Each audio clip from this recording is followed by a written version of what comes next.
On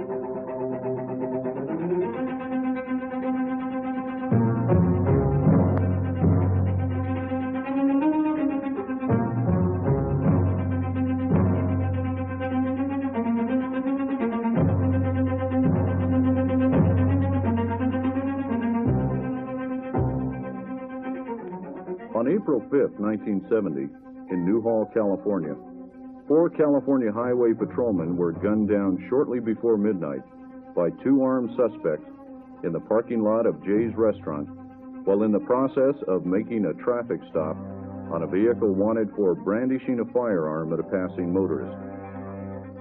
The following day, newspapers revealed headlines of the tragedy that shocked the nation. The fatal shooting was the worst tragedy ever suffered by the patrol since it was formed in 1929.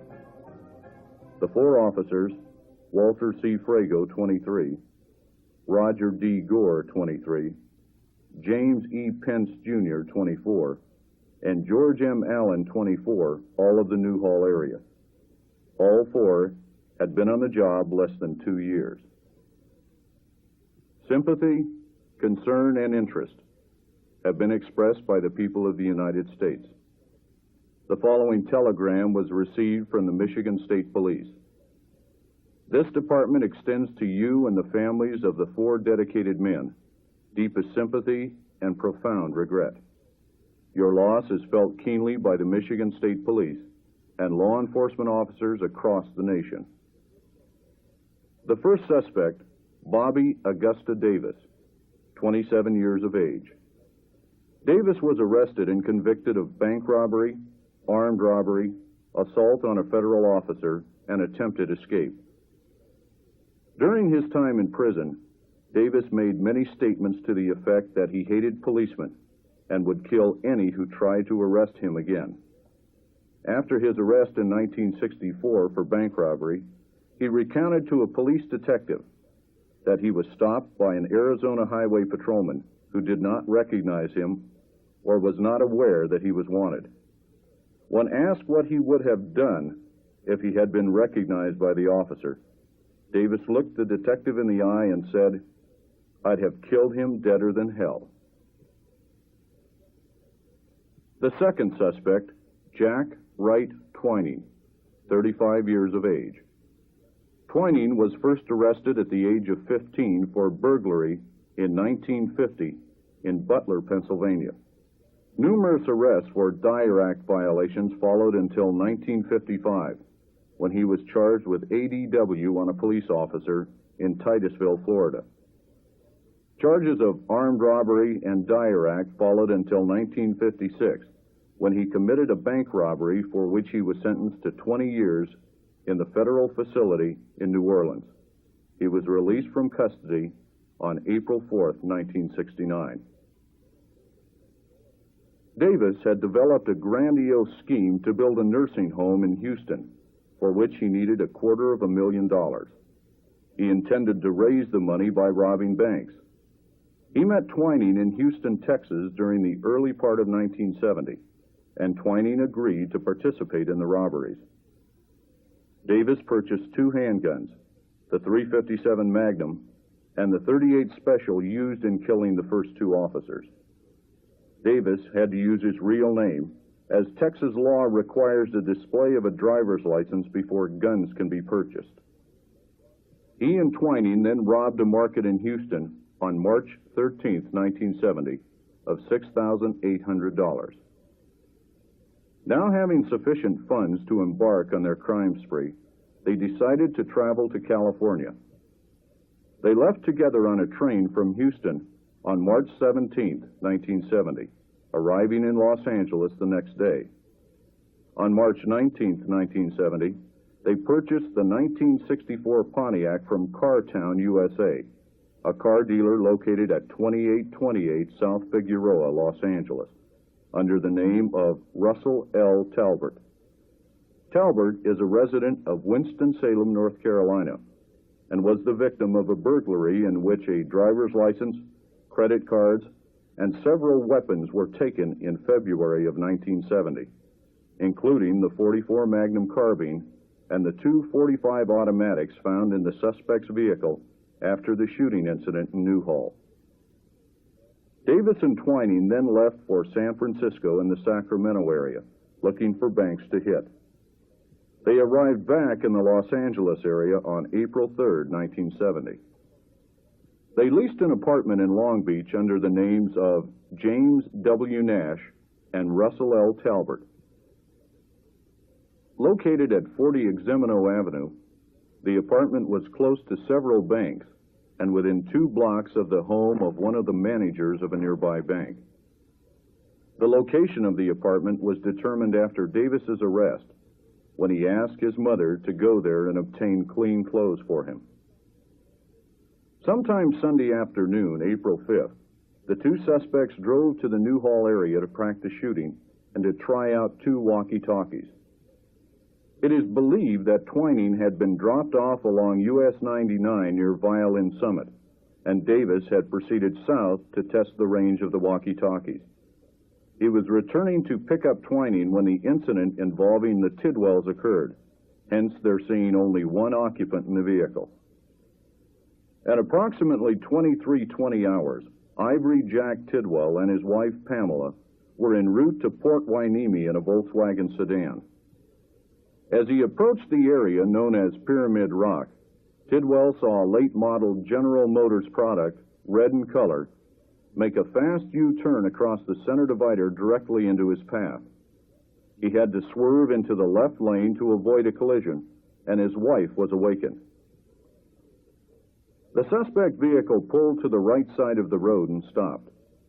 Tidwell pulled alongside the driver's side of the vehicle, and his wife rolled her window down. Tidwell told the driver of the other vehicle he didn't like the way he was driving and would like to kick his ass. He further told the driver he had his license number and was going to turn him in to the highway patrol.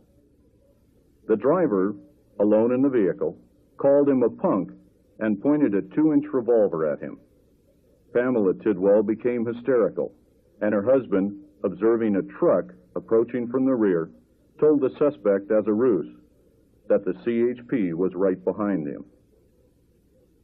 The suspect looked back over his shoulder, seeing headlights approaching, waved at the Tidwells with a revolver, indicating that they should leave. The Tidwells fled. At 23:36 hours, Jack Tidwell stopped at Violin Canyon Road and telephoned the highway patrol in Newhall. Tidwell stated the vehicle was last seen southbound on US 99 from Gorman about 15 minutes earlier. At 23:37 hours, Newhall Unit 78-3 was called, but they were out of position several miles north of the reported location of the suspect vehicle. Unit 78-8, Officer Gore driver, Officer Frago passenger, were then called and given the following information. Southbound from Gorman 15 ago, a red 1964 Pontiac, California Ocean Sam Yellow 805. The driver threatened another person with a .38 caliber revolver. At 23:50 hours, 78-8 radioed Newhall CHP that they were staked out at Castaic Junction and asked if the informant would sign a complaint. They were informed that the complainant was en route to Port Hueneme and was due back there. At 23:54 hours, 78-8 radioed that they were behind the red Pontiac. 78-12 in position to assist, southbound at the Castaic Scales. Although not logged, 78-8 had requested backup on the stop via car-to-car traffic with 78-12. Officer Pence driver, Officer Allen passenger. 78-12 stated they were stopped southbound at Valencia and would await their arrival. Officers Gore and Frago indicated they would not attempt to stop until 78-12 was in position to assist. The third unit, 78-16R, Officer Holmes and Robinson, were on an enforcement stop when the call for backup was heard. They headed north from their location in Saugus, but when 78-12 stated they were in position, they discontinued their response. At 23:54 hours, a conversation between 78-8 Officers Gore and Frago, and 7812, Officers Pence and Allen, was overheard by Newhall Radio and other units, in which 788 stated the suspect vehicle is leaving the freeway at Henry Mayo Drive and heading north on Old Highway 99. 788 then stated the suspects were pulling into the Standard station by Jay's Restaurant. As they left the freeway, the suspects were aware the CHP unit was behind them. Later, during a telephone conversation with the suspect Twining, he indicated that it was at this point that they decided to take the officers rather than submit to arrest. At this time, Unit 7812 was stopped on the Valencia ramp to US 99. As the suspect vehicle entered the driveway from Old 99, the officers turned on both the red and white spotlights. When the vehicle came to a stop, both officers exited the patrol car and moved up front. Officer Gore had drawn his service revolver and, lying over the fender, extended his arm and the revolver toward the suspect vehicle. Officer Frago, with CHP shotgun in a port arms position, stood near the right front fender behind the headlights of the patrol car. 3 times Officer Gore ordered the suspects out of their car. "Get out of the car with your hands up." Both suspects were clearly visible to witnesses more than 100 feet away. The area was well lighted, and the patrol car headlamps and white spotlight further illuminated the interior of the suspect vehicle. It is felt that the officers were aware that there were 2 occupants.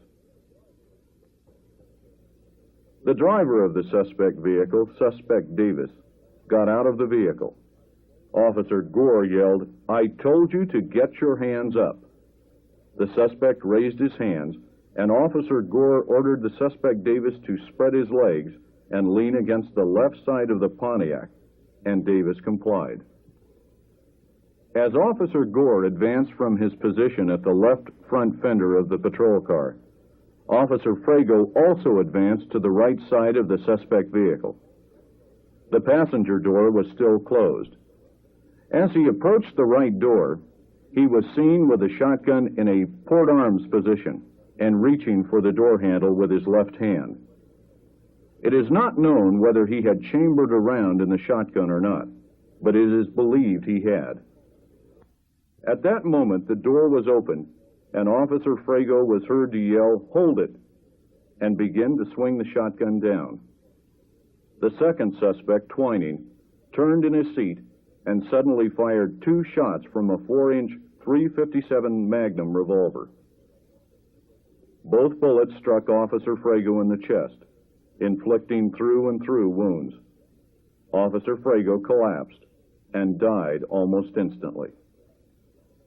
The suspect Twining jumped out of the car and began firing at Officer Gore across the rear deck lid of the Pontiac, striking the right side of the Pontiac with 2 of the shots. Officer Gore, attracted by the shots that were fired at Officer Frago, turned to his right and fired at the suspect Twining, missing him and striking a Mustang parked in Jay's Restaurant parking lot next to the entrance. The bullet struck the right rear window and exited through the rear window of the Mustang. With Officer Gore's attention diverted, the suspect Davis turned, drew a 2-inch .38 caliber revolver from his waistband, and fired at Officer Gore. 2 bullets struck the officer in the chest, traversing at an angle from left front to right back, and the officer collapsed. Death was instantaneous. As Officer Gore fell to the pavement, Unit 7812, Officers Pence and Allen, arrived, coming to a stop just to the north of and parallel to the first unit. No sooner had they stopped than the officers were met by gunfire from both suspects. At 23:56 hours, Newhall CHP received a radio call from 7812 stating 1199 Standard Station at Jay's, shots fired. The voice was recognized as Officer Pence's, who sounded excited and out of breath. At this time, both suspects re-entered the Pontiac to obtain new weapons. The .357 and the .38 were now empty. The suspect Davis came out with a 12-gauge pump-action shotgun, sawed off at both the barrel and the stock ends, and loaded with double-aught shells. The suspect Twining emerged with a .45 caliber automatic. As the suspects emerged from the Pontiac, suspect Davis moved to the front of the Pontiac and fired one round from the shotgun across the hood of the second patrol car. The suspect Twining fired one round from the .45, and the gun jammed. It was later found with 7 unexpended cartridges in the clip, and the slide jammed back in the abandoned Pontiac. As Officer Pence stepped out of the driver's door of the unit, he began returning fire with his .357 service revolver from a position behind the left front door. Officer Allen exited with a shotgun and chambered around. Met by heavy gunfire and in an exposed position, he moved back between the patrol cars and around the rear of the first unit, coming up on the passenger side behind the open right front door. At this point, Officer Allen apparently again operated the slide mechanism of the shotgun, forgetting that he had done so as he emerged from the patrol unit. 1 live and 3 spent Western Super X shells were found next to where he was standing. Officer Allen opened fire with a shotgun on the Pontiac. When the .45 automatic jammed, the suspect Twining re-entered the Pontiac for still a third weapon. While he was in the car, one of Officer Allen's 3 shotgun blasts shattered the rear window of the suspect vehicle, and 1 pellet struck the suspect Twining in the forehead, inflicting a minor but painful wound. Later, when the suspect Twining took hostages, he confessed to them he had been shot inside the Pontiac while retrieving a third weapon. Type B bloodstains were found on the interior of the Pontiac, on the seats and side panels. The suspect Twining exited the Pontiac on the driver's side and began firing at Officer Pence with a second .45 automatic. In the meantime, the suspect Davis advanced to a position in front of and between the patrol cars, still armed with a sawed-off shotgun.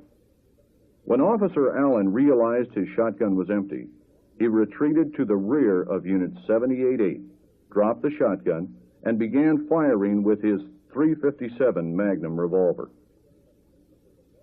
As Officer Allen moved to the left rear corner of the car and raised up, the suspect Davis fired at him with a sawed-off shotgun, striking the officer in the face and chest. 10 pellets were found in the officer's body during the autopsy.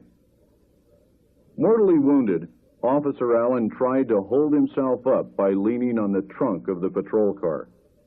Davis fired another round, which also struck Officer Allen in the upper body.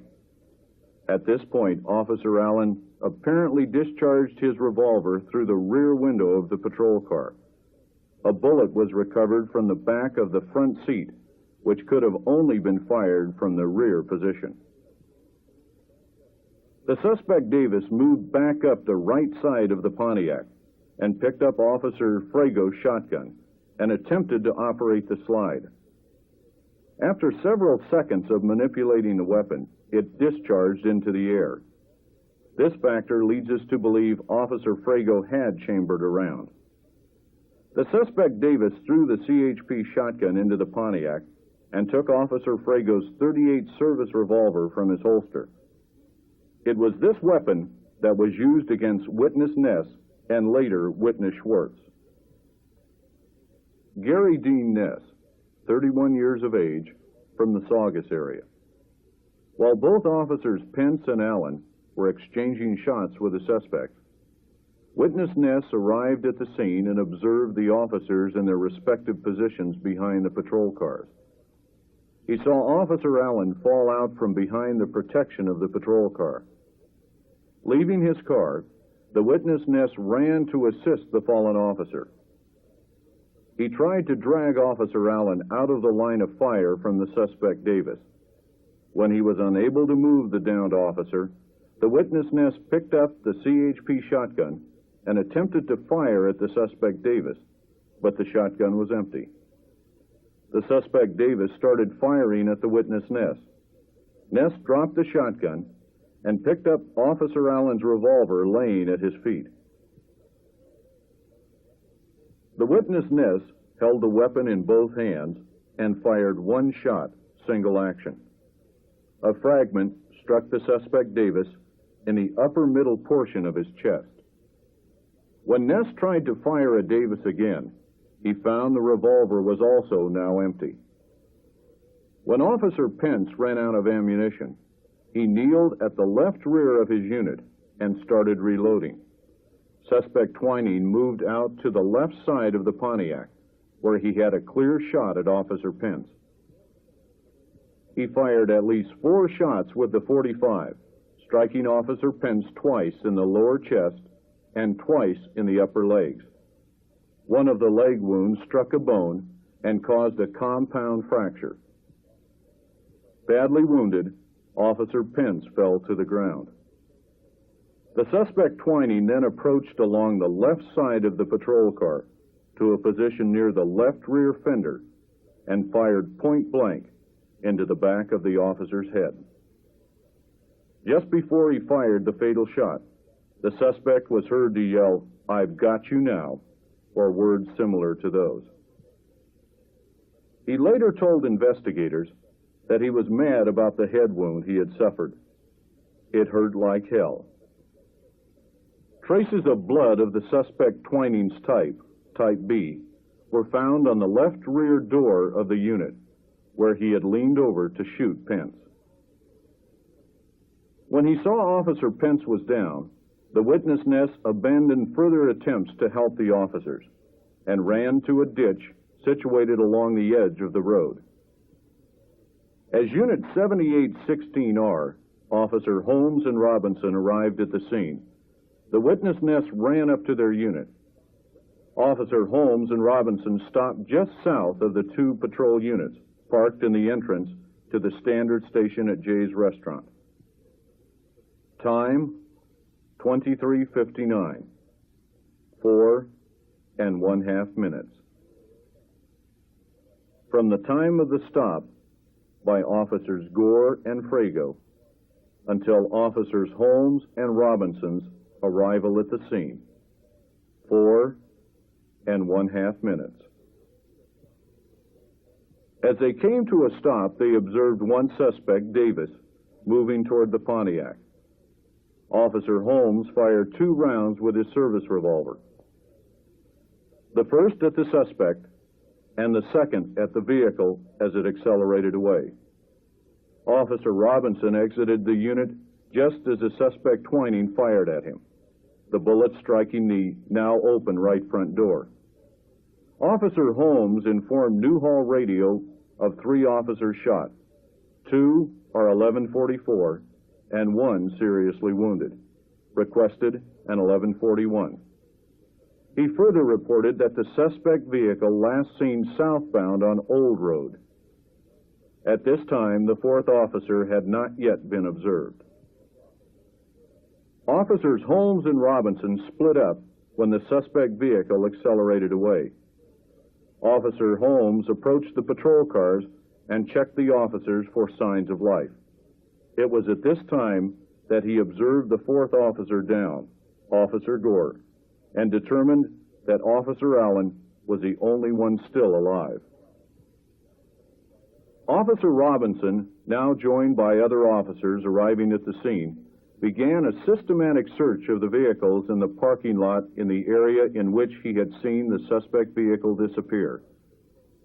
A chartered Greyhound bus was parked in the parking lot, parallel to Old 99. All but 2 of the 28 passengers were inside Jay's Restaurant.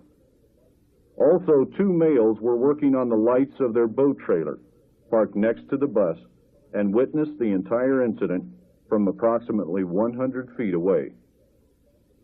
After the initial gunfire, the standard station was all but abandoned. The lights were on, but everyone was either down out of sight or had driven to the rear of the station. After an estimated 4 or 5 minutes from the time of their arrival, Officer Robinson and other officers approached the suspect vehicle parked at the dead end of the abandoned road at the freeway. After it was determined that the vehicle was empty, the officers followed the fence north, looking for the route taken by the fleeing suspects. It was during this critical 4 to 5 minutes that the suspects were able to make good their escape. The suspect Davis fled to the wash area north of the scene, discarding the sawed-off shotgun and a notebook. The suspect Davis continued up the wash with Officer Frago's .38 revolver and came across a camper parked off the roadway. Daniel Joseph Schwartz, 40, was sleeping in his 1963 International Scout camper parked on a dirt road west of Newhall. At approximately 03:25 hours, he heard the window and the door of his camper breaking, and he yelled at the person to go away. The suspect Davis responded by telling him, "Get out or I'll kill you. I want your truck." The suspect fired one shot from Officer Frago's revolver into the camper. The witness, Schwartz, picked up an old modified .38 Enfield revolver and fired 3 shots through the back door. The suspect Davis was slightly wounded. The suspect then told the witness, Schwartz, to come out or he'd set fire to the camper. The witness, Schwartz, got out and was immediately set upon by the suspect Davis and pistol whipped with Officer Frago's revolver. The witness, Schwartz, feigned unconsciousness as the suspect got in the camper and drove away. Unknown to the suspect Davis, there was ammunition in the cab that would work in the empty .38 revolver he had taken from the witness, Schwartz. The witness, Schwartz, walked to a power station nearby where he reported the theft to the Lancaster Sheriff's Office. His description of the suspect fitted the suspect Davis very closely. At 04:35 hours, LASO advised that a camper was stolen from its owner in San Francisco Canyon. All units were alerted, and a sheriff's unit from Antelope Valley Substation was dispatched to close off the east end of the canyon. A sheriff's unit, Deputies F.A. Thatcher and D.W. Yates, Antelope Valley, were staked out on San Francisco Road near Green Valley. Within a short time, they observed the headlights of an approaching vehicle. It was a 1963 International Scout, fitting the description of the vehicle stolen from the witness, Schwartz. Using the protection of the patrol car doors, they ordered the suspect Davis to stop and alight from the vehicle. He was told to lie down in the roadway, which he did. Upon arrival of a backup unit, the deputies searched the suspect and found him to be unarmed. The suspect stated that he was hitchhiking to San Francisco from Los Angeles and was picked up by 3 men in a red car. He stated the cops chased them with red lights on for some unknown reason. He further stated he was a passenger in the right front seat of the vehicle. As the officers approached on the driver's side of the vehicle, the driver got out and started shooting at the officers. He stated he became scared, jumped out of the car, and ran. He was asked where he obtained the wound in his chest. He stated he was shot by the man he stole the camper from. The suspect was transported to Golden State Hospital in Newhall, and his wounds were treated. He was then transported and booked at the Los Angeles County Medical Center. At 05:20 hours, Newhall Radio informed the zone commander that the suspect Davis was in custody. After his initial arrest, and throughout their conversation, the suspect identified himself with the last name Davis. The suspect was charged with 4 counts of murder and 1 count of armed robbery. Meanwhile, the suspect Twining had exited the Pontiac, but returned when he discovered the weapons he had with him were empty. This accounted for the 2 suspects being split up. He retrieved the CHP shotgun taken from Officer Frago and Officer Gore's .357 Magnum revolver. The suspect Twining crossed the freeway, walking 3.5 miles south to Lyons Avenue. At approximately 0430 hours, Newhall received a telephone call from a female stating there was a man with a gun holding her husband hostage. The location was given as 27248 Pico Canyon Road, Saugus, only a few hundred yards north of the Newhall CHP office. This information was relayed to LASO and broadcast to CHP units in the area. The occupants of the house, Mr. and Mrs. Stephen Hogue, were attracted by the noise of their dog barking as they were preparing breakfast. Mr. Hogue went outside to quiet him. As he approached the garage, he saw a man near the car and asked him what he was doing. The man, the suspect Twining, turned and pointed a gun at him, stating, "I want a car." Mr. Hogue replied, "Take either one, the keys are in the house." Mrs. Hogue, standing at the front door, observed the man pointing a shotgun at her husband and heard him say, "And I'm not afraid to use it." She ran into the den and called the highway patrol on the Zenith number, informing them that there was a man with a gun at their house. As she left the room, she observed the suspect Twining bring her husband into the hallway. They went into the kitchen, and the man informed them that he had just killed 3 police officers down the road. During the conversation, Twining asked who else was in the house, and was told their 17-year-old son, Jeffrey, was asleep in a garage apartment. Later, when the dog began barking again, Mrs. Hogue told the suspect that she was going out to quiet the dog. She was rescued by police officers who escorted her off the hill to safety. The son, Jeffrey, also escaped out the rear entrance to the garage.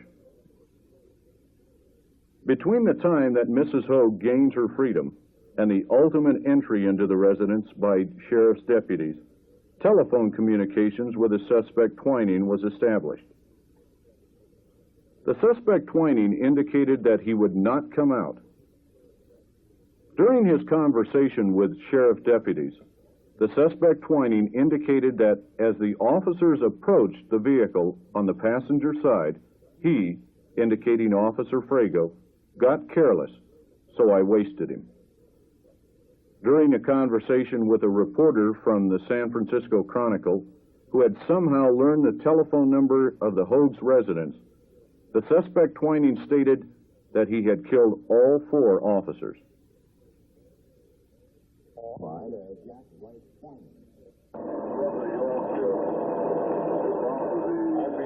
do you plan to do? I just want a few more minutes to live before I die, that's all. Why do you think you have to go that way? I've been here before, and I don't want to go back again.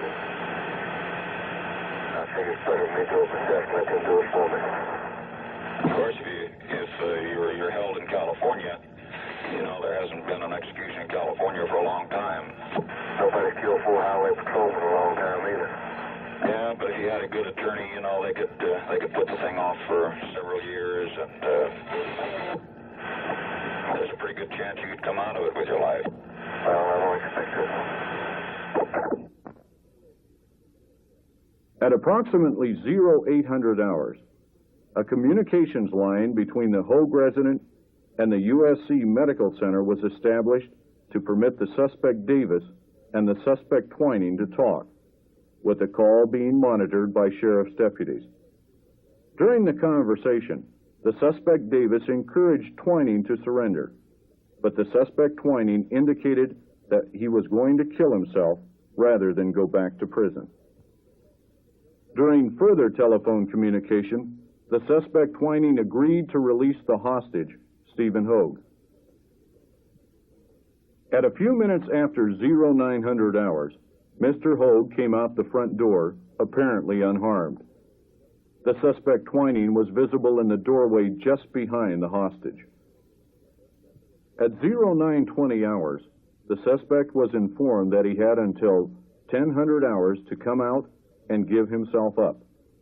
Plans were developed to first assault the house with tear gas, and if that failed, the sheriff's deputies would enter the building.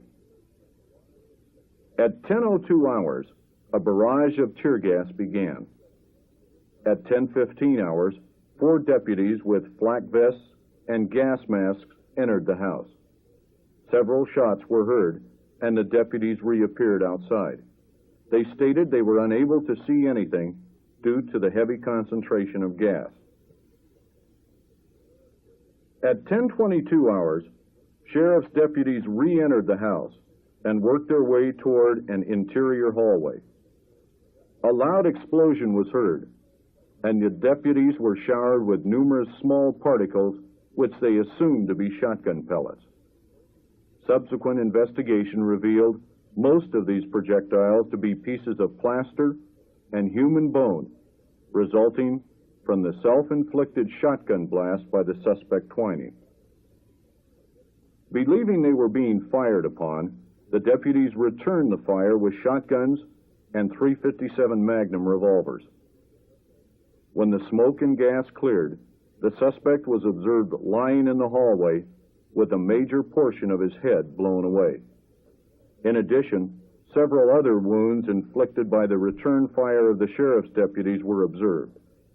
The suspect had placed the muzzle of the CHP shotgun taken from Officer Frago's body under his chin and pulled the trigger. At 1100 hours on April 6, 1970, over 10 hours after the incident started at Jay's restaurant, it was over. Several weeks later, the witness Gary Ness received an award for his efforts in attempting to assist the officers Pence and Allen under extremely hazardous conditions. In the 4.5 minute confrontation at Jay's restaurant, a total of 40 shots were exchanged between the suspects and the 4 officers. 15 shots were fired by the officers, 25 shots by the 2 suspects. The suspects were heavily armed.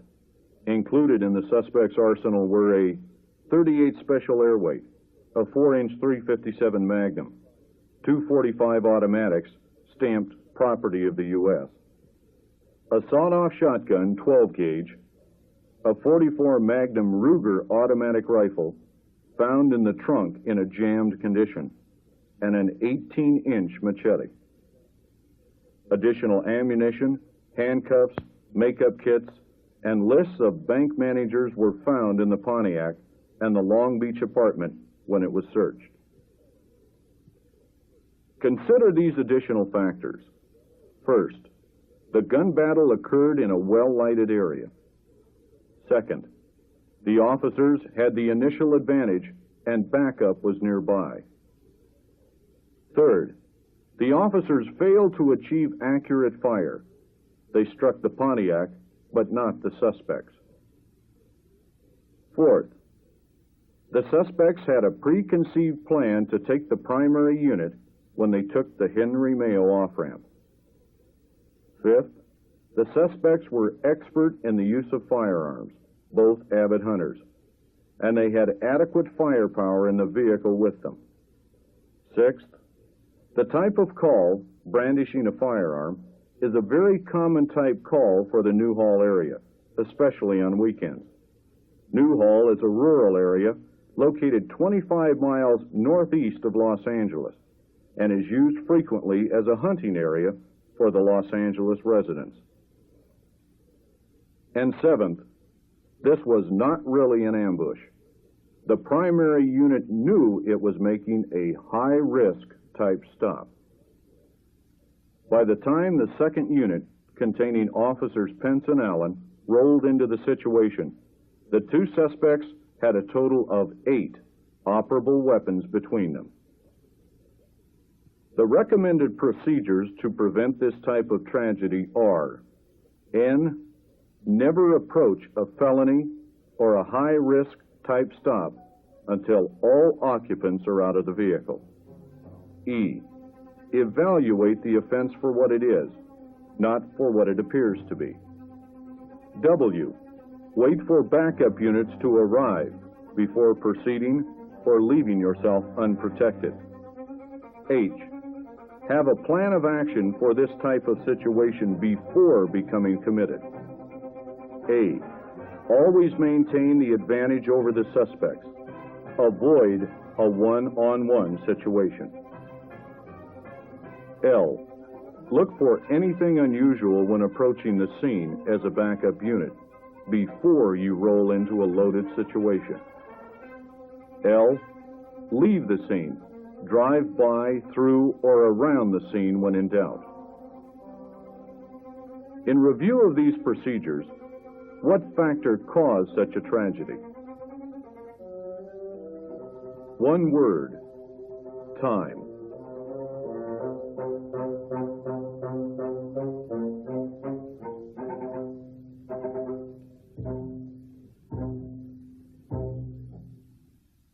After careful review of this incident, the California Highway Patrol developed and implemented additional training designed to prevent such occurrences in the future.